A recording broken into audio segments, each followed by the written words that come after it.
कोई विधानसभा का लिखा जाए, 1,00,000 रुपया अलवर विधानसभा का लिखा जाए, 51,000 रुपया बसवा पंचायत का लिखा जाए, पंचायत समिति हो गई। 1,00,000 रुपया नीम का थाना का लिखा जाए भूदोली जी के द्वारा। 1,00,000 रुपया मुरारी जी संयोजक महोदय कह रहे हैं कि उनकी विधानसभा की तरफ से भी 1,00,000 रुपया उठाकर दिया है। वैर विधानसभा से भी 1,00,000 रुपया दिया जाए। देखो, बूंद बूंद से घड़ा भरता है और सरकार तो सरकार होती है, दबाव में काम करती है, दबाव बनाने का प्रयास करेंगे, लेकिन अपन क्या मदद कर दे ये भी जरूरी है। और रही बात डेड बॉडी की, सही है, परिवार 4 दिन हो गए, सही रास्ते पर हो सकता है कोई बात नहीं बन पा रही हो, उसके लिए भी परिवार से बात की जाए। और ये समाज तो बहुत बड़ा समाज है, जैसे अभी भी आदरणीय ताकड़ा साहब ने कही थी कि हम जब भाषण देते हैं तब ये कहते हैं कि हम 200 विधानसभाओं में से 100 विधानसभाओं को प्रभावित करते हैं। 1-1 लाख से 1 करोड़ तो हो ही गया। कोई 2-4 मत, जो हमारा शहीद की हमने जो मांग करी वो 1 करोड़ तो हो सकता है ना, कोई बड़ी बात तो नहीं है। कछु कमती बत्ती रह सके, यही तो हो सके। और ऐसा भी नहीं है, मन को कमजोर ना करे। यहाँ जो व्यक्ति आता है उसको व्हाट्सएप पे भी कुछ ना कुछ सुनना पड़ता है। कुछ लोग तो व्हाट्सएप से ही निपटा रहे वहीं बैठे बैठे। पप्पू भाई खा छुप गया बिल में, अब तो सामने आ, रामोतार तो दलाल है, ये तो दलाली करने जाएगा। ये रमेश जो है ना, ये तो सरकार का चेला है, ये तो अपनी नेतागिरी चमका रहे। इन बातों से कोई भी कतई संकोच न करे। कुछ लोग अलवर से भी आए थे, ये 2-3 लोग आते हैं अलवर से, अपनी दुकान चला रहे हैं। वो भाई अपनी तो या कोई ठेली ठाली भी ना है, या कोई अपनी सब्जी मंडी की दुकान भी ना है, जो अपनी यहाँ के कोई ठीक ठाक सोचो बेच रहा। ये भी कहते हैं कि जेब भर के जा रहे हो। अब यहाँ तो हम जा रहे हैं या यहाँ ये वाला जा रहे हैं कि हम जेब भरवा आ रहा है कि जेब खाली करवा जा रहा है। आते हैं तो कुछ ना कुछ दूर से आदमी आता है, उसको दिक्कत भी होती है। बांदी कोई कोट पुतली भी सरदारी पधारी है, और कोट पुतली अभी चर्चा कर रही है।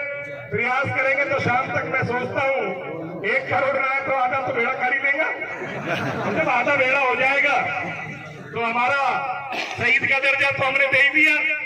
और मैं घोषणा करता हूँ इस मंच के माध्यम से, जगह तुम तय कर लेना, मोहन सिंह की मूर्ति का खर्चा जो आएगा उसकी व्यवस्था पप्पू प्रदान कर देगा। मूर्ति की घोषणा मैं कहता हूँ, आप जगह की तैयारी कर लेना। मूर्ति अलवर आपको बना कर देगा। 1,00,000 रुपए अलवर विधानसभा आपको घोषणा कर चुका है। अभी विधानसभाएं 10 और बाकी है। मैं प्रयास करूंगा, मेरी साथियों से बात करूंगा कि मैं प्रत्येक विधानसभा से आप लोगों का मनोबल बढ़ाने के लिए, उस परिवार का जीवन जीने के लिए और पैसों की व्यवस्था करने का प्रयास करूंगा। आप निश्चिंत रहिए, बड़ा मन करिए। किसी का लाल गया है, किसी का भाई गया है, और उसके लिए अगर हम लोग अपनी नेक कमाई में से कुछ देंगे तो मेरे नौजवानों का मनोबल बढ़ा रहेगा। अब मेरा एक निवेदन है, जो यहाँ के लोकल लोग हैं, आदरणीय, यहाँ एक कमेटी बनाओ 10 आदमियों, वो इस पर सोचे कि हालात क्या है। देखो, अपने भाषणबाजी करता रहे, कुछ लोग चले जाएंगे, फिर कुछ लोग आ जाएंगे, फिर कुछ लोग चले जाएंगे, निर्णय नहीं होगा। कुछ जिम्मेवार लोग निर्णय लें कि भाई अगर सरकार नहीं मान रही है तो एक अल्टीमेटम दे। अल्टीमेटम देने के बाद उस बॉडी का अनादर नहीं होना चाहिए, और जो तय करे उस बॉडी को लाया जाए, उसका विधिवत अंतिम संस्कार किया जाए, और उस लड़ाई को आगे कैसे लेनी जाए उसके ऊपर कुछ चुनिंदा लोगों को बात करनी चाहिए। मैं मेरी भावना कह दूंगा, मुरारी जी अपनी भावना। और सुनिए, यहाँ के लोगों की कमेटी होनी चाहिए, क्योंकि वो यहाँ के जो वैर तहसील जहाँ लग रहा है, उनके जो परिवार के आसपास के गांव है, उनके मौजूदा लोग ही परिस्थिति को समझ पाएंगे। और शहीद का दर्जा ये कौन दे रही है? आप लोग हाथ खड़ा करके उसका समर्थन करते हैं क्या? अगर हम अपने कोई दर्जा नहीं देंगे तो कोई किसी का नहीं देगा। हम चलेगा हरियाणा और हमको लेना था किसी से तगादा हमारे धंधे का। हमने पूछी कि मूठा लाल खाए तो दो आदमी बोला कि प्रधान जी तो अभी खेत में है। हमने किया अरे सब्जी बेचे प्रधान है। थोड़ी देर बाद वो आयो, हमने वहां से बातचीत करी। हमने पूछा यार तू कौन सी पंचायत का प्रधान है? बोले मैं प्रधान ना हूँ, गाँव का यहाँ से कि तुम बाहर का आदमी आया हो ने जैसे तुमको पता तो लगे कि मैं प्रधान हूँ। अरे दूसरी कौमों को ये तो पता लगे कि जो आरक्षण की लड़ाई में सैनी समाज के लिए जिसने प्राण न्यौछावर किया है, कौम ने उसको शहीद मान लिया है। साथियों, एक कमेटी बनाओ, परिवार से बात करो। अगर उसके परिवार अंतिम निर्णय उसका ये रहे कि वो उसका अंतिम संस्कार करना चाहती है तो सहर्ष उसका अंतिम संस्कार किया जाए और अपनी लड़ाई की आगे की रणनीति बनाई जाए। मेरा व्यक्तिगत विचार है, कोई ये ना समझे कि किसी की दलाली करने आया हूँ, कौन का सिपाही हूँ। भूल चूक मुझसे भी हो सकती है, लेकिन परिस्थिति के अनुसार भी निर्णय लिए जाएंगे और जैसी परिस्थिति हो वैसा होना चाहिए। परिवारजनों की हालत अच्छी नहीं है, परिवारजनों की हालत अच्छी नहीं है।